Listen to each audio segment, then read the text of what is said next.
Hello, and welcome to Blockchange Solidarity, the podcast where we ask what blockchain can do for us.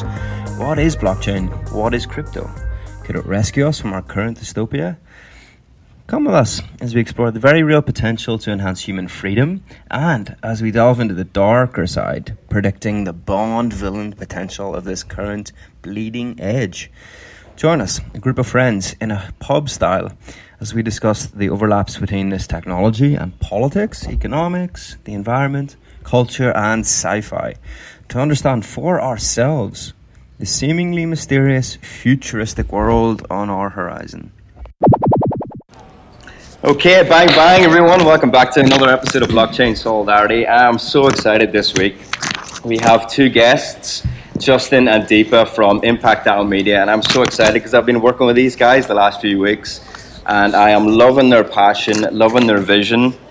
Deepa, I've been listening to your interviews with some of the crypto projects you've been doing, and it really just hit me. We're going to get talking, and you put it in your own words, but I think it hit me at one stage. It's in your voice, and you were talking about bringing the NGO sector into Web3, and I just kind of got off my seat and went, whoa, that's ambitious, that's awesome. I'm so glad I'm involved in this project. So, and then I listened to you both on the Crypto Altruism podcast that you did a few weeks ago, or a couple of weeks ago. Great podcast, everyone, check that out as well. And that vision and passion came across as well. You guys are doing something brilliant here, and it needed to be done. You guys have seen the bull by the horn, so I'm so glad to get you here. I'm so glad to be working with you. So why don't we jump straight in and talk about you guys first. Give the audience a bit of an idea who you both are. How did you get into crypto? How did you first hear about crypto? What's your journey there?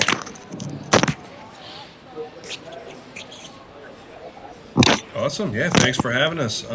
Glad to talk about that for a little bit. You know, my background in crypto started in 2014, so I kind of got into it like less than noob status. I didn't even know at the time the difference really between like Bitcoin and stocks, as funny as that is. I just like had a desire to learn more about money, and I was like, heard about Bitcoins right after the Mt. Gox crash happened, and I was like thinking I was late to the party back in the day. I was like, wow, like I gotta like catch this. It sounds like everyone's already into it. And then like it was like kind of like far from the case, and I started exploring. I was really like struck by like the potential of the technology. Just sounded like really cool, and I just didn't have any biases. I knew like kind of less than nothing about money. I had kind of some like negative money conditioning I was trying to undo at the time, and I got into like peer-to-peer lending. Like you could do this protocol BitBond back then to lend Bitcoin and get like a small return for helping out. And like 90% of the loans I did were probably scams, so not too dissimilar from today, but a couple of them had like really spurred my kind of crypto for good interest that's like manifesting today, right? There was one where we helped invest in a robotics teacher in New Zealand, and he was able to like buy equipment for his class and send us all these like pictures of like the actual like impact we made. And I just was struck at how I was like, wow, this stuff is going to like potentially change the world, and it's definitely a little easier for me to understand than stocks. So I kind of started my journey there, and I got into Ethereum when that started launching in 2015, and really started learning about like DAOs and the potentials of like NFTs and the different like tokenization of things. And I've just been active in the space in a lot of different capacities. I started a mining company in 2017, 2018. Impressive. Mining Litecoin, Bitcoin, Ethereum, Sia Coin. Thank you. That was a good learning experience. And after that, kind of in 2018, got into smart contract programming and started to learn more of the technicals. And you know, fast forward to today, I'm running a Web3 consulting business, helping my clients build products, and actively learning like Web3 data analytics, and got into Impact DAO Media. You know, I heard Deepa's call for contributors, and it just sounded like one of my favorite use cases for crypto is actually using crypto to solve these coordination problems and different type of like actually using it for impact and not just like price manipulation. So it perfectly aligned with my goals. It's been an awesome time. That's awesome. I know Deepa's got so much on her plate. She's got so much going on, but by the sounds of it as well, man, you've got like loads going on as well. So that's interesting. Like lots of many different things going on there. That's so fascinating. Deepa, what about you? How did you get into crypto? How did you get into this crazy world? Oh yeah, so I've been a social entrepreneur my entire career. I started out working in the slums of Bombay, and then moved up to work for Salesforce.com, which actually coined the term cloud technology. And so I was managing their philanthropy for Asia Pacific. So I've seen it all. I've started out at micro level, gone up to macro level, and so I can really very confidently talk about grassroots impact and macro level impact.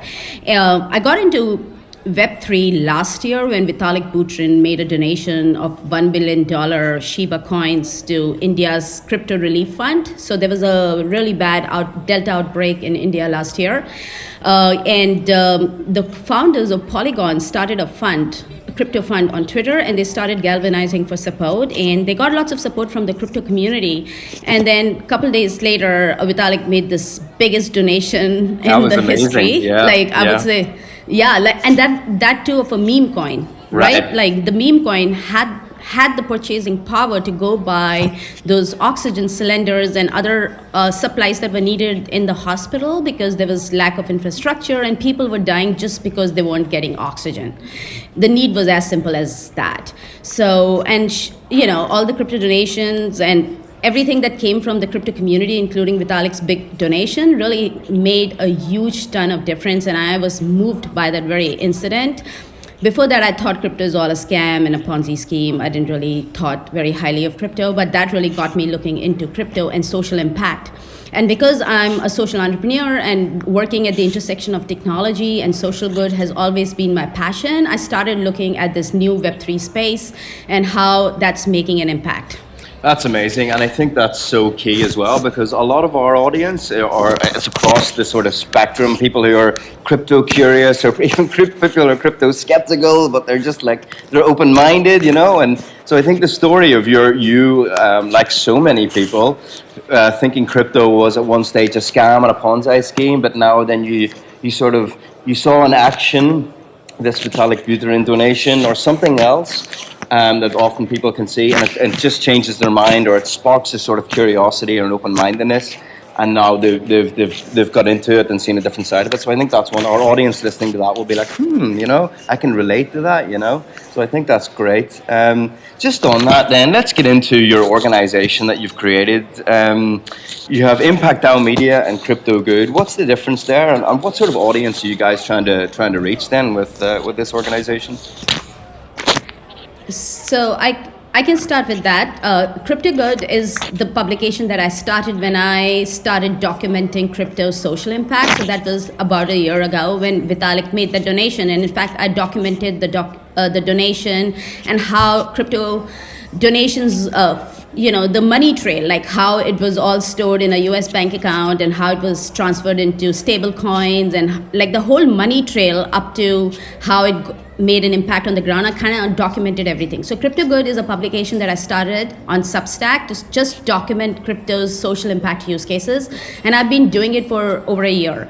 And again, as part of that, my interest in writing, as part of my interest in writing and documenting, I came across Ukraine DAO this year, and Ukraine DAO was just similar to India's crypto relief fund in the sense that they galvanized support online and they raised $8 million in 5 days. But then it just got me thinking that the future of doing good is online. It's not in the physical realm, it's on the internet, and that it's easier to mobilize people on the internet than in real world.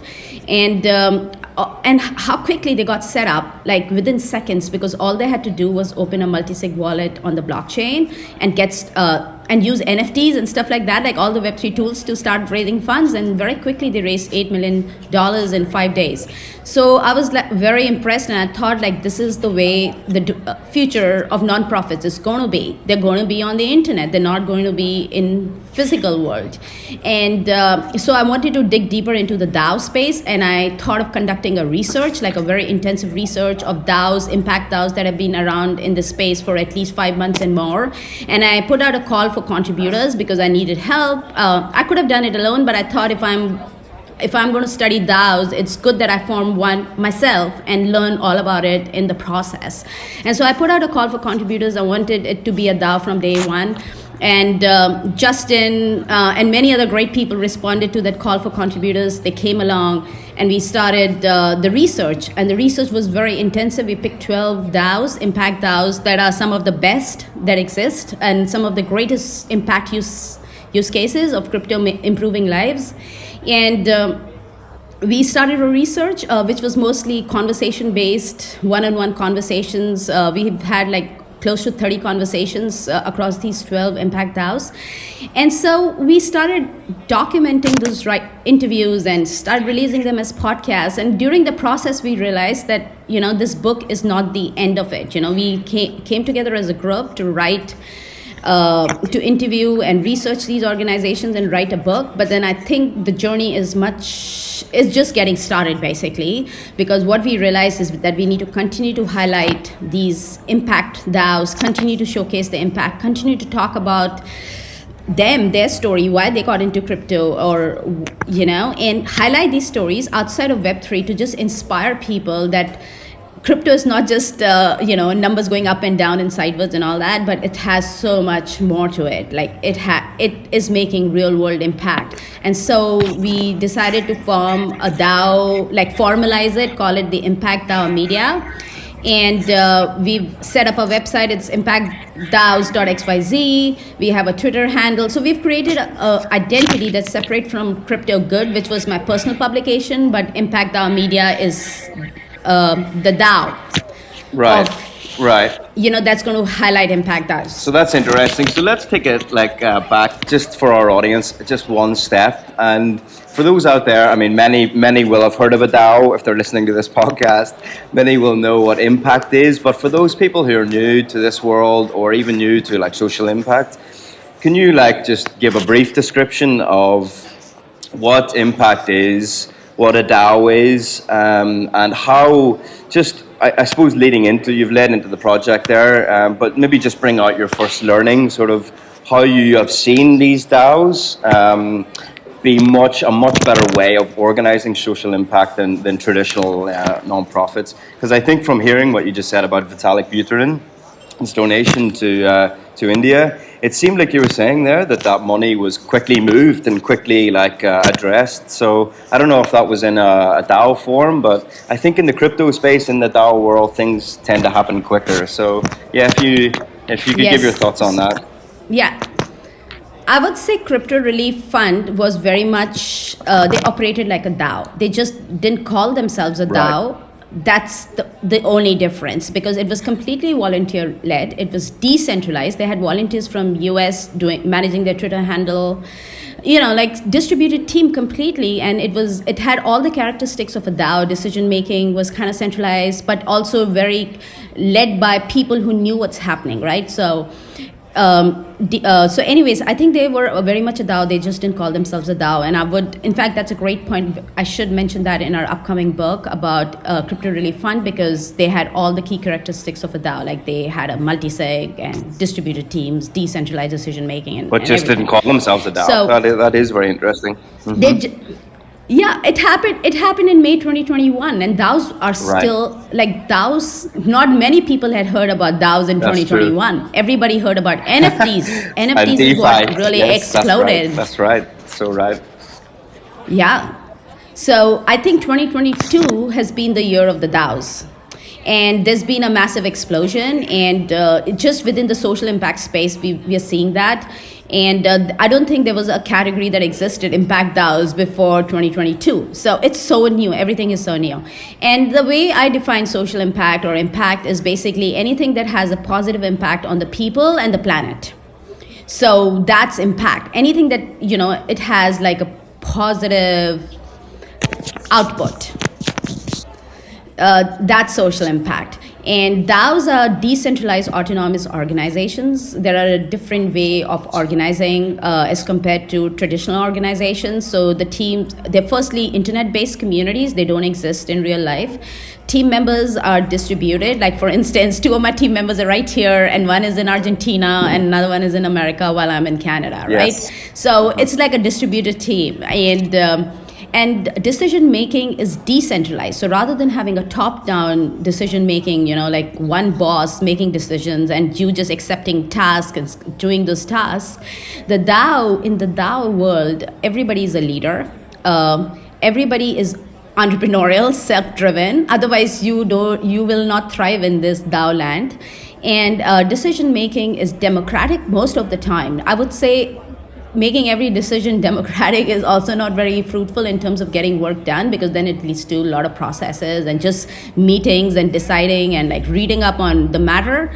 So I think, but there is a lot of democratic decision making on top level matters like budgeting and deciding the direction for the season, for the year, for the next 5 years and stuff like that. So it's a blend of, but being decentralized and centralized kind of thing, but it's a very new way of organizing, and it only exists on the internet. And people that work in DAOs are intrinsically driven because they have the right to enter and exit. So they can enter a DAO, and if they like the work, they can keep working for them. But if they don't, they can exit, move out to another DAO, find another DAO that matches their aspirations, and then work for them. And the work is mostly bounty driven. So it's not like you get a employment letter and then you're put on a payroll. No, it's mostly bounty driven. So you put out a task as a DAO, you set the bounties, and people from your community will come and pick those bounties and do the work for you. So it's a very different way of working, and it's so flexible. You can work from anywhere in the world. Like you can be on a beach and I can do this podcast. You don't have to be in an office. So I think the new generation is going to love this new style of working. And I think that's the key, a really great point. And a lot of our audience are young people as well who are open-minded, or who love democracy, or open-minded to new ways of working, especially since the pandemic, right? And I'll actually be one of those guys working with you from the beach in about 2 weeks. So it's very real, I'll bring it to life a little bit. But before we jump into the actual projects that you've been working with for this book, guys, like, what do you think? Maybe Justin, like, bring you in a little bit more on this. Like, what do you think are some of the criticisms or worries or concerns that you hear out there that people have around DAOs? Like, one of the ones that I hear a lot is, decentralized work, I'm sure nothing gets done. You need top-down structure. Can you, what else have you heard, and what's your experience in terms of, like, how it's actually working and dispelling those kind of myths? Sure, yeah, glad to talk on that. That's a frequent criticism I hear too, especially from folks that come from traditional orgs that really like rose to prominence in the 20th century, right? Like, I feel like most folks, like barring some working in co-ops and NGOs, really like existed in these kind of hierarchical firms, and that's how work was simply done. And it is a structure to get work done, but it's not the only way, right? There's a great book, Reinventing Organizations. I can't remember who the author is, but they talk about teal organizations, of which DAOs are very similar to, right? Like it's a flat organization with no top-down hierarchy where members are empowered and driven to take their own initiative to accomplish tasks. So that leads to challenges, obviously. Like, it's easier sometimes to, in the short term, I think, to be able to just give someone an order, hey, like, do this, right? But in the long term, it ends up making a lot of like culture problems where with retention in the organization and efficiency issues, and I mean, everything else we've all seen working in companies, right? So DAOs kind of take this in a new direction. Like, as Deepa was saying, like the members are kind of self-driven to take initiative, and there have to be incentives in place. That's the kind of the difference, I think, for me, coming from like working in traditional companies, right, where it's just based on orders. DAOs have to kind of carefully structure their incentives to get people to be motivated to take on tasks and feel good about doing the work, whether that's through like token rewards, it's from some kind of intrinsic motivation for social good, or a different type of like motivation that the DAO creates. I think that's really important, and it's really rewarding too. I think DAOs remind me, so I have a history background, is what I went to college for, like back in the day, and they remind me a lot of like medieval guilds in a lot of ways, where like there's kind of like masters of work streams, and people are kind of executing their work and learning as they go. And even, in a lot of DAOs, their work streams are called guilds. So I think that's kind of a fun kind of correlation, right? And they also, absolutely. And they remind me a lot of co-ops too, right? They're kind of like smart contract powered co-ops. So I think it's a new way to do work that's better suited for virtual economies. The translation into like real world work, I think, is going to happen. And it'll be different for people. It's a sea change, and it won't happen overnight. But I do think that it is more efficient for certain types of work, less efficient maybe for certain types of work that's like more order based. So I think that book, Reinventing Organizations, for the audience is like great to check out to see like how different type of organizations fit for different. That's really sorts interesting. And I wanted to ask you guys, because this is one of the things that I've picked up in some of the work that I've been doing for you guys, with you guys, and looking into these organizations and how they work. And I think I personally think DAOs are inevitable to be like in certain industries or whatever first, and then it all comes later for other. I think it's the future. It's inevitable. But and I think it's also because what you just said, Justin, like it allows people to be creative and entrepreneurial. It frees up space for them to be so in an individual but also collaborative way, and that's fantastic.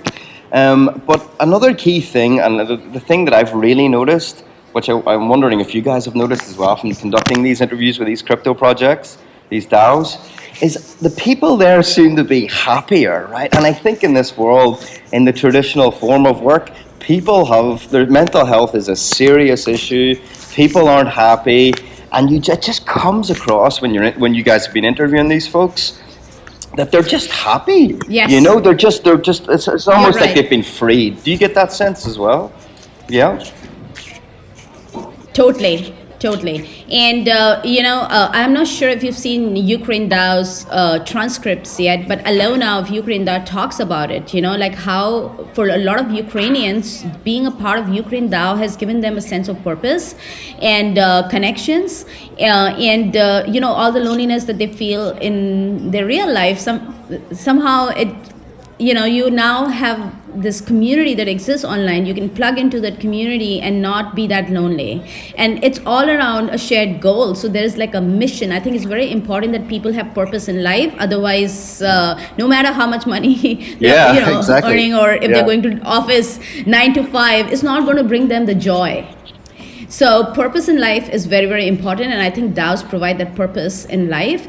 And also because these contributors, they get so much of freedom to explore the culture of the DAO. So they can just go and sit in the Discord for months and just absorb the culture.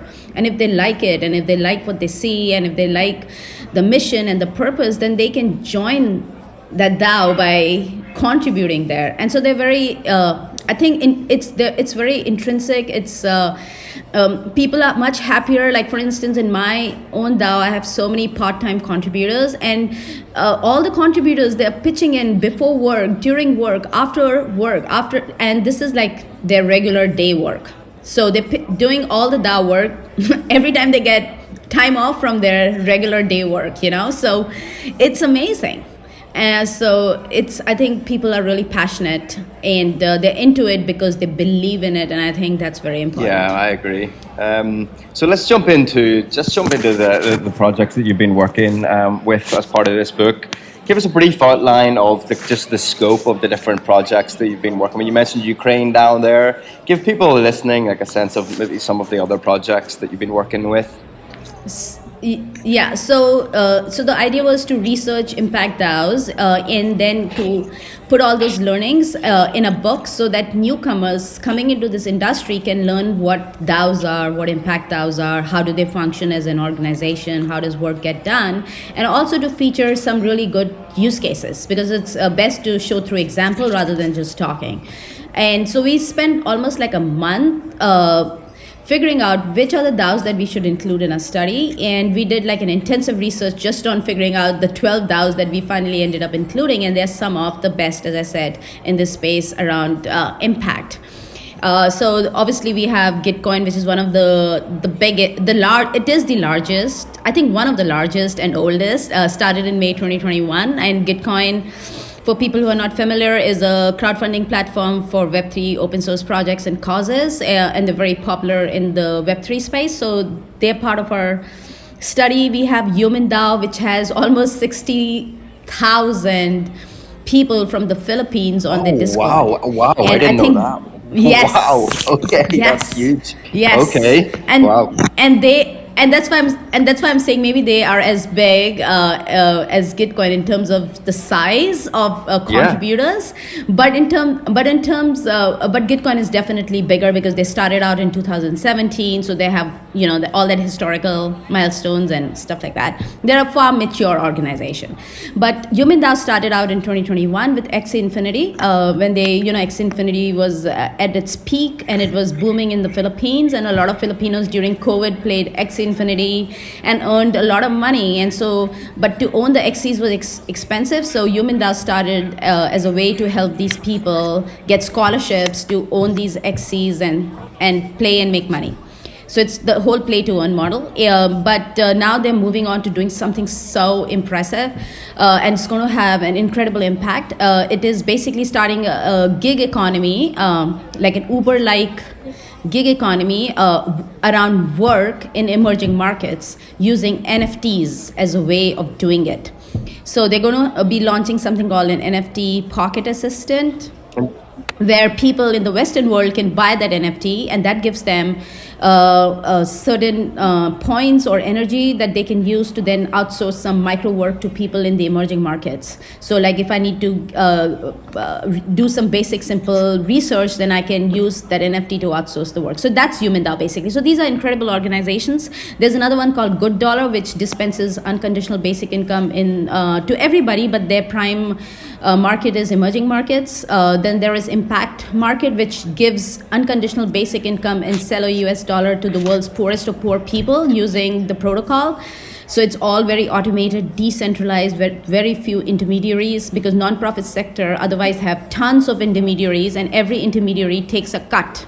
So by the time the money reaches the poor, the $100 becomes like $10, literally. But because Impact Market is using smart contracts and blockchain, they're able to firstly scale faster, much faster, and secondly, they're able to get rid of all the middlemen and transfer maximum value out to the beneficiaries, to the people on the ground. So we have some really incredible organizations. We have Pact DAO. Pact DAO is like a New York City-based DAO, which is building a mutual aid model. We have Ukraine DAO. That's the DAO that inspired this study, because I saw like in the future, whenever disasters take place, people mobilizing funds on the internet is the future of disaster relief and rehabilitation too, as we are seeing that Ukraine DAO has moved past the fundraising stage, and now what they are basically involved is in Russian propaganda, like fact-checking Russians propaganda and stuff like that.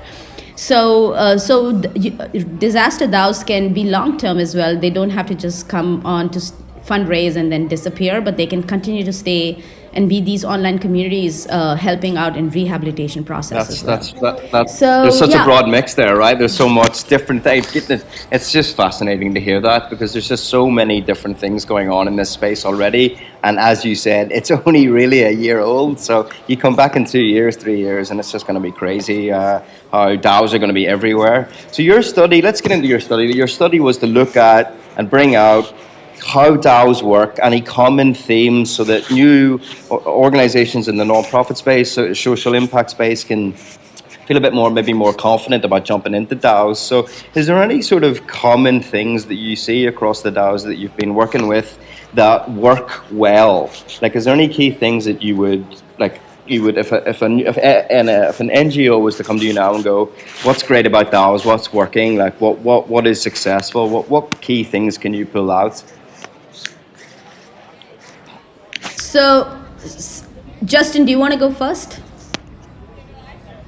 Sure, yeah. Glad to talk on that for a little bit. I think both of us got great insights on this one. But just real quick, something that I think is important to learn is, hearing about DAOs back in the day, I was always kind of like tied to like a theoretical implementation of what it would look like, which was sort of different than the reality. And I'm always down to shed illusions, and learn. So it was very cool to see a lot of these DAOs are more tied to actually making an impact and not getting bogged down in the definition of like, is this DAO enough, or are we enough of a DAO to do it? They don't get bogged down. They just want to make an impact, and they can progressively decentralize, and they use, like, it might be a lighter touch on the blockchain at first, but that's been cool to see that it's more of like a process and a journey for a lot of these DAOs, and not it really like everything's perfect from the start, which kind of reminds me of like traditional orgs where everything has to be in place first, right? It's more like a emergent process of that comes out and progressively happens. And that's been very cool for me to see, like from like the theory to the actual like praxis in reality. Yeah, that's interesting. And Deepa, what about, have you learned anything about the tokenomics side of it, maybe? Like where there's like, because I think people listening will be like wondering what the difference is maybe between tokens that you can earn money from, get paid in, and tokens that you are governance tokens. Is there any lessons there?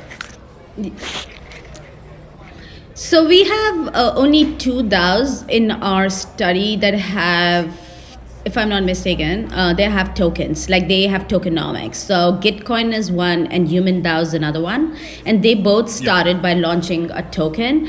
And that token helped them raise funds for their operations, which I believe is very impressive. And I think a lot of nonprofits should basically take note there, because in the nonprofit world, you're always begging for money. You're always going to donors and filling out grant applications, and you can only make as much impact as much based on the kind of money that you've raised. And if that money stops coming, then your impact stops. So you're always dependent on this external donor to fund your projects. But now with tokenomics, you can raise your own funds. You can issue a token, create value for that token, create demand for the token, and basically have your own, generate your own funds to make your own impact. And that's how Gitcoin and Human DAO does. I mean, they operate. Their operations are completely 100% funded by tokenomics. So these are the only 2 DAOs that we have that issued a token. Most of our other DAOs, because they're impact DAOs, they didn't want it to jump into tokenomics at the get-go, because also like the DAO space is new and they're learning about it, and they just wanted to take a slow approach to tokenomics. So they haven't really gone with issuing financial tokens, but a lot of them, in fact, a very few of them even have governance tokens right now, because the entire space is so young. But then there's another interesting one which we have is Dream DAO, and they have a governance token which is an NFT. So you get an NFT, and that's your governance token, and you can vote with that token, and you're basically part of their decision-making process. By the way, I forgot to mention there was another organization that has tokenomics, which is Impact Market, which is a protocol that dispenses UBI to the world's poorest of poor. And they also have a token which is a PAC token. And when you make a donation in PAC token, then as a donor, you make any kind of donation to them, basically. It could be even in US dollar. You get something called a PAC token, and PAC token is your governance token. And with that token, you can then be part of their decision-making process in terms of which other countries they should go next to, which community they should accept for the UBI. And I feel that's also very different from the way nonprofits work, because in the nonprofit world, the donor is not really engaged in any decision making. The donor gives the money and then he's forgotten about it most of the times, and then just send like an annual update to say this is the kind of impact we made. But here the donor becomes part of your organization.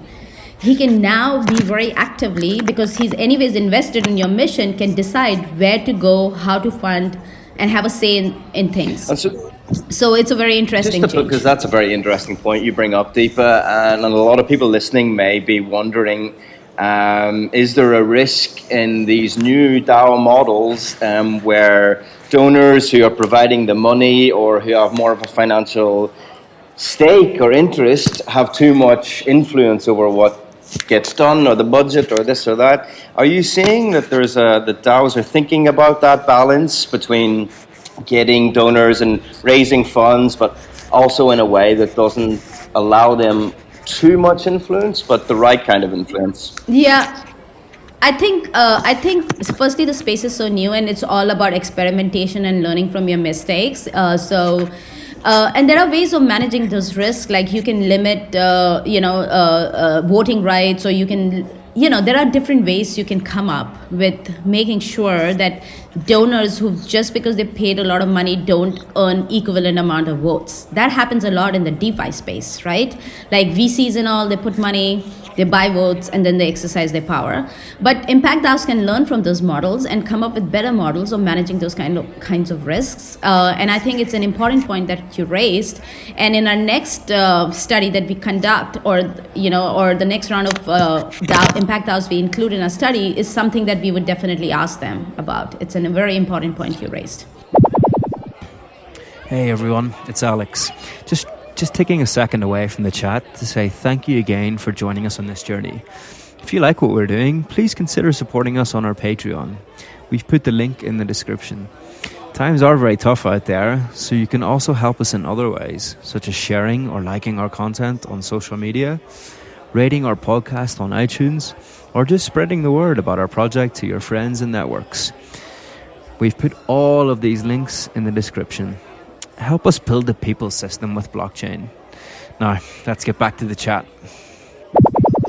So just leading on to that, my final question for you guys on your project is, for people listening you've caught them now, they're maybe in the social impact space in the Web2 world, maybe in the Web3 world also, but they're wondering, right, you've got me, I want to follow you. What's next after this book? So they can get the book, but then are you continuing to, I think you mentioned it earlier, are you continuing to evolve this process? What's next for after the book? So the book is going to be out next month in November, and we've have a landing page. We've got a website, impactdaos.xyz, and you can go and subscribe. Basically, just put in your email ID, and when the book is out, we'll send you an email notifying you that the book is available. So that's one. Secondly, we want to make sure this book is absolutely free, and it is optimized for Android phones and for people. One of the reasons why we want to make it absolutely free is because we don't want people, a kid from Nigeria or India, having to pay even $5, because $5 can be a big amount for them. Right. Yeah. And so we want it to be free, and we want the entire book to be displayed on the website, like the Balaji's network state. Like you can read Balaji's entire book on his website, the network state. You can open each chapter and read it. You can read the TLDR. You can download the digital book and read it. So we want to model his website for our book. So the book will be available to read in a similar format. Everything accessible on the website, and then optimized for phone as well, so people can even consume that information on the phone. And we're going to have tons of micro content, so people can read long form, like the entire book, but also can have, just get a snapshot of what the insights are through visual graphics. I love that, and I think that's so creative and open sourcey and Web3, and it's just democratic. It's just all the same sort of vibes and values that you'll find in DAOs and social impact DAOs as well. So I think that's wonderful that you're doing it that way.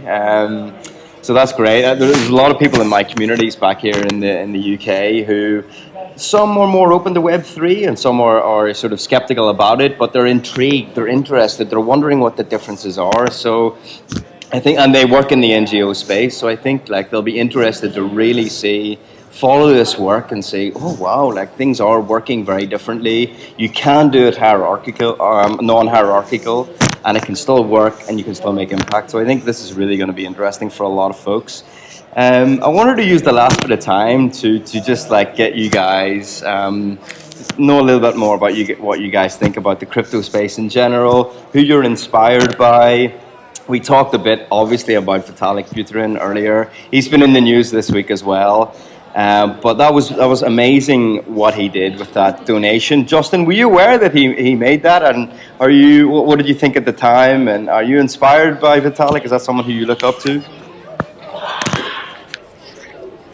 Yeah, Vitalik's awesome. I thought that was a really awesome move and a good way to deal. At the time, it was a good kind of like counterfeit to a lot of like the over enthusiasm of the bull market, right? Where it was like, because he already has like a ton of money in the space, and instead of just like endlessly accumulating, which leads to like a lot of the issues we've seen, right? He did something good with it. And I thought that was a cool and like good gentlemanly move. It was awesome and definitely inspiring. Fantastic. And who inspires you, Deepa, in the crypto and the blockchain world? Is there anyone you look up to, or maybe you take? Yeah, I think Balaji. Okay. I feel Balaji is so futuristic. Like he talks about the future and it's very sci-fi. And blockchain is part of it. And so I think he's the biggest advocate for Web3, crypto, and the future. Like what the future would look with Web3 being core to it. And so I think he's pretty inspirational. We've talked about him before too with Alchemist on an episode. And I think that you mentioned there sci-fi. Sci-fi is I love sci-fi. I read a lot of science fiction. Were you guys into sci-fi as well? Is this like a background consciousness in both of your lives that has maybe led you one way or the other into being more accepting of the blockchain space? I know it has for me, for sure, but it plays a big part. Yeah, for me, absolutely. Like a big, long time like sci-fi fan, and honestly, playing video games my whole life made getting into crypto easy because a lot of the concepts are just the same to me as what's in like countless sci-fi stories. But I'm going to recommend a great sci-fi book. I'm a big like book lover, so I'm always going to throw out these recommendations.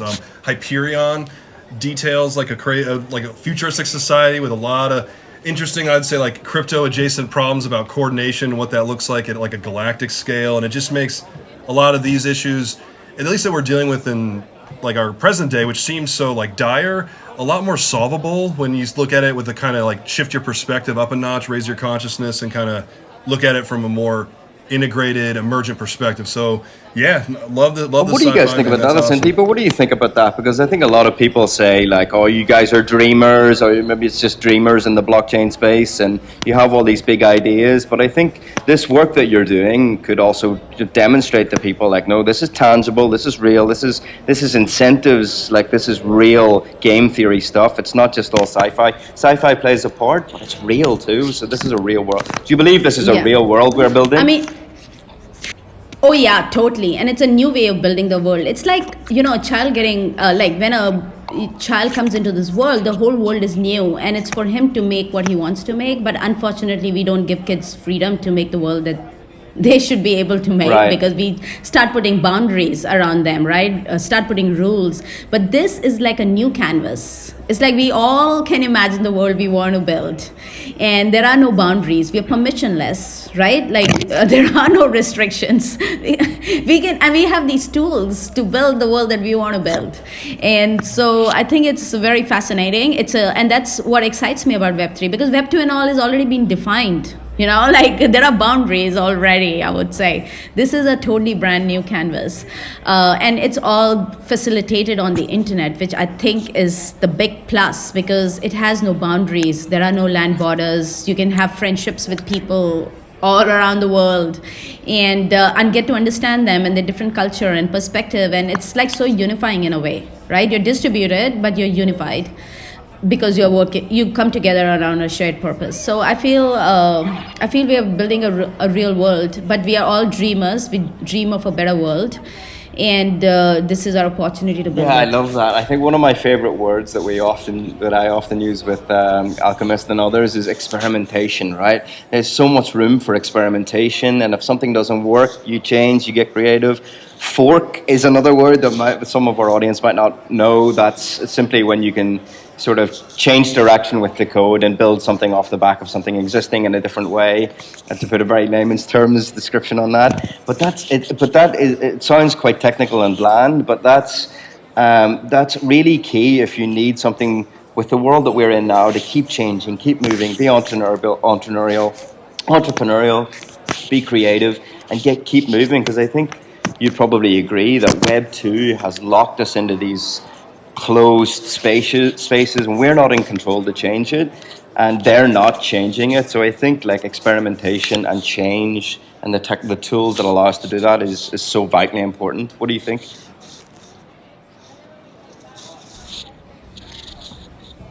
Justin? Yeah, absolutely.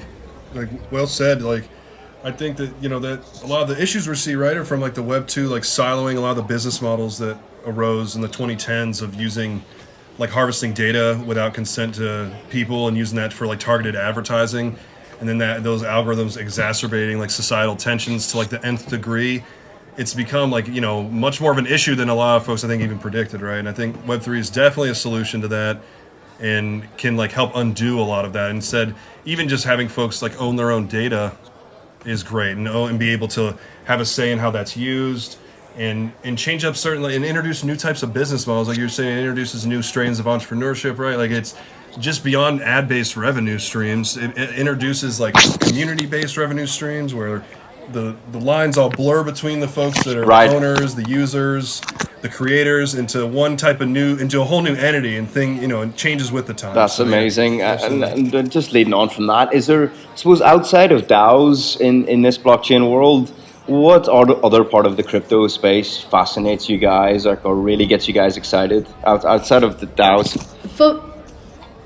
For me, I think it's NFTs. I feel there's so much you can do with NFTs beyond speculation. So in crypto, I think everything started out in a way that it was all around money. But I think things are changing.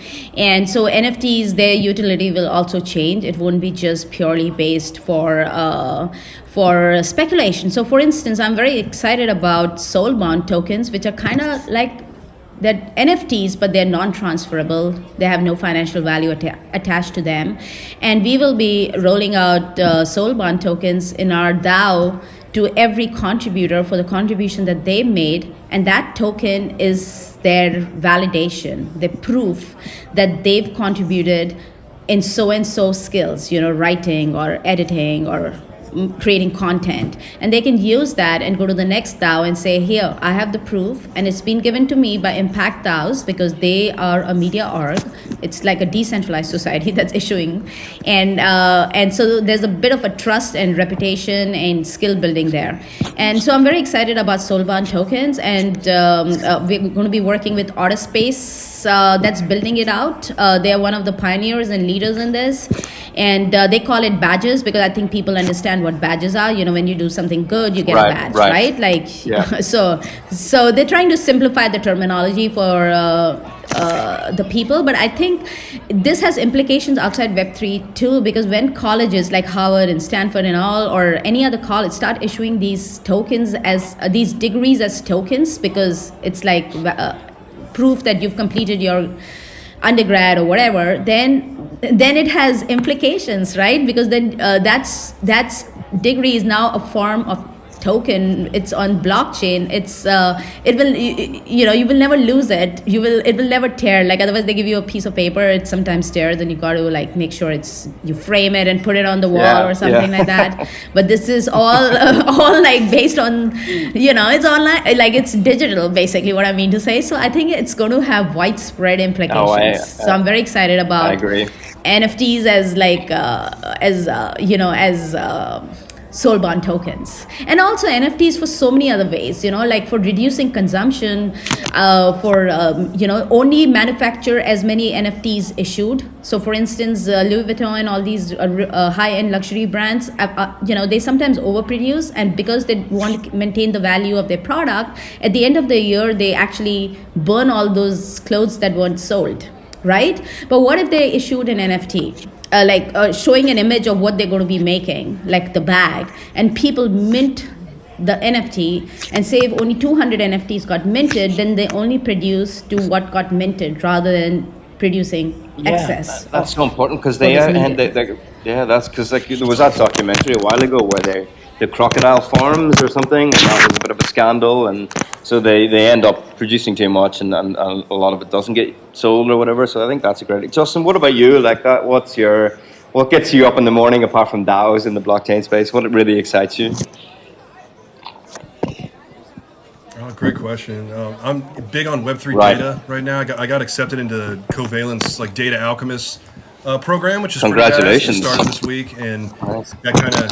Hey, thanks, man. Yeah, it's cool. That part of the space I have been like kind of sleeping on, which is funny because that's my more traditional like day job background is in data analytics, and I just see it as such a huge opportunity, and not to just like find a new way to sell people targeted ads, although I'm sure it will be used for some of that, but to create like new types of data products for people. Like, they say data is like one of the new types of natural resources, and I think there's just an immense opportunity to help people like not only like secure their own data and identities, but it's just like the biggest open source database ever, right? All the blockchain is just there for everyone to see.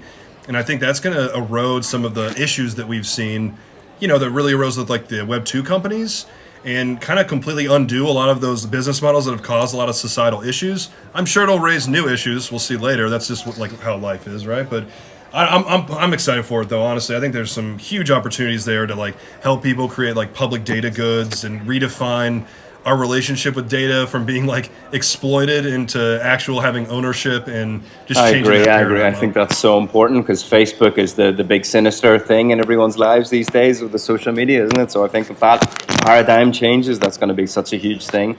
Just, I suppose for me, mine's not my, I'm not going to think of like a big massive thing here, but just maybe for folks listening to bring it down to earth, maybe for where I am in the world. I'm currently in Argentina, so I see how the currency is depleted here, and I also see how remittances are such an important thing here. I've been to the Western Union. The bag of cash that you have to get out, it brings home the reality of fiat currency.